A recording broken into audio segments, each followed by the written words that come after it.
আগামীতে আমরা ক্ষমতায় যাব। মাওলানা আবু দাউদ সাহেব হলেন আমাদের দেশের রাষ্ট্রপতি। মাওলানা এমদাদুল্লাহ সাহেব হলেন আমাদের দেশের প্রধানমন্ত্রী। মুফতি জাকারিয়া সাহেব হলেন আমাদের দেশের অর্থমন্ত্রী।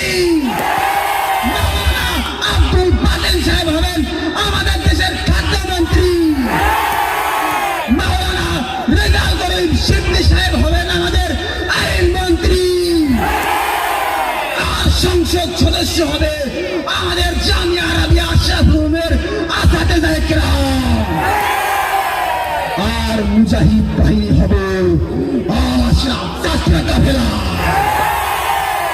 সম্মানিত হাজিরিন, আজ যদি রাষ্ট্রপতির নির্দেশে, প্রধানমন্ত্রীর নির্দেশে আমাদের সুদানে জিহাদের জন্য ডাক আসে, তাহলে আমার সাথে মাথায় কাফনের কাপড় বেঁধে